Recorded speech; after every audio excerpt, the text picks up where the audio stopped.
Welcome to the second installment in this series about Moliere's The Imaginary Invalid. I'm Mechelle Leon of the University of Kansas. In 2016, I directed a production of this classic comedy for the University Theater in Lawrence, Kansas. The clips you'll see are from that production. Moliere's critique of the medical profession is all over his plays, but not only those with doctor in the title, like Flying Doctor or The Doctor in Spite of Himself, but also in Don Juan, The Forced Marriage, Amphitryon, and many others. Moliere knew all too well what medicine was made of. He suffered from serious health problems at least as early as 1665. His tuberculosis, likely contracted during his years touring the French provinces, plagued him for a decade until his death in 1673. Moliere portrays doctors as pretentious academics, money-loving, pompous charlatans who sell cures that are more harmful than helpful. Like all good satire, it is grounded in reality. To be a doctor in 17th century France was more an academic profession than a clinical one. Doctors drew their authority over others from an esoteric and practical education that was based on ancient Greek and Latin texts. They were hostile to innovation and bloated with self-importance. In the century before the Enlightenment, medicine was more pretense than expertise, and Moliere knew this all too well. Let us recall the plot. Argan intends to marry his daughter, Angelique, to Thomas Diaphorus, a young doctor, fresh from his studies, which he barely passed. In this first clip, you'll see Thomas greeting his future father-in-law in the bloviated prose of academic presentation. Then he boasts that he recently defended his thesis against the idea of the circulation of the blood, which was already proven in 1628.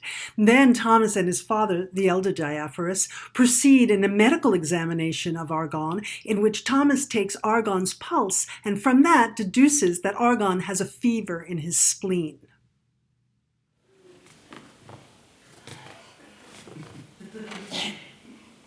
Sir, I come to salute, recognize, cherish, and revere in you, a second father, to whom I'll be bold to say I am more indebted than to my first. The first begat me, but you have adopted me. He received me by necessity, you accepted me by choice. What I have from him is of the body, what I have from you is of the will. And by how much the mental faculties are superior to the corporeal, by that much am I more indebted to you. And by so much do I hold as more precious this future filiation, for which I on this day do come to pay you beforehand the most humble and most respectful homage. I have supported a thesis against the proponents of circulation, which, with the gentleman's permission, I make bold to present to you, and I invite you to come and see for your diversion the dissection of a woman, upon which I am to present lectures. The gentleman's pulse is the pulse of a man who's not well. Good.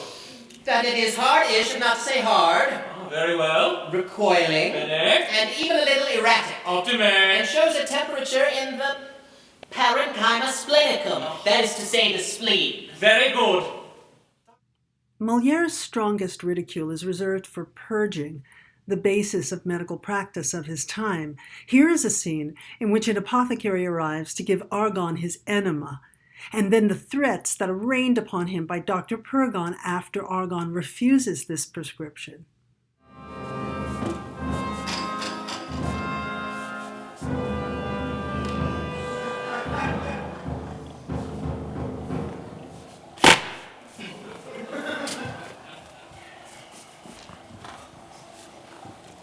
You deaf Shirley! Can't you be one moment without a prayer? I must tell you that I now abandon you to your evil constitution, your intemperate bowels, the corruption of your blood, the acrimony of your bile, and the feculence of your humor. Oh, heavens! And it is my will that within 4 days' time you enter an incurable state. Mercy! That you fall into a bradypepsia. Dr. Bergen! And from a bradypepsia to a dyspepsia. Dr. Bergen! From a dyspepsia to an A. Dr. Bergen! From an apepsia into a lean terrier. Dr. Bergen! From a lean terrier into a dysentery. Dr. Bergen! From a dysentery into a dropsy. Dr. Bergen! And from a dropsy into a death where your folly will end you!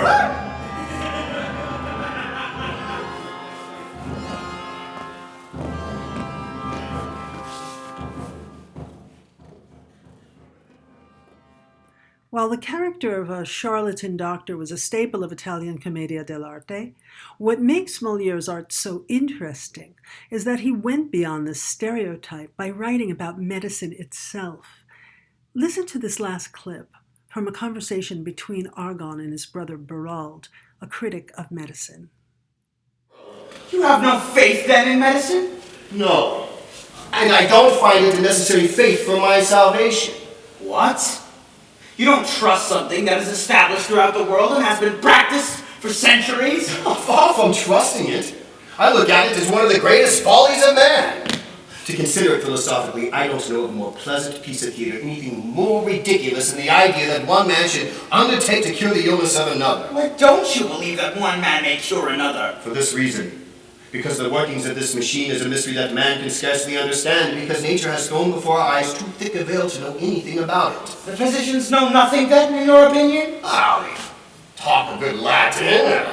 Name all the diseases in Greek and define and distinguish them, but as for curing them, that's what they don't know at all. But nevertheless, you must agree, brother, that in this matter, doctors know more than other people. All their art consists of is pompous nonsense and specious babbling, which gives you words instead of reasons and promises instead of effects. But, brother, in sickness, all the world relies on physicians. That's a mark of human weakness, not evidence of the truth of their art. But physicians must believe in the truth of This scene is quite remarkable for its time, because Moliere understands medicine as consent, as an agreement founded on belief.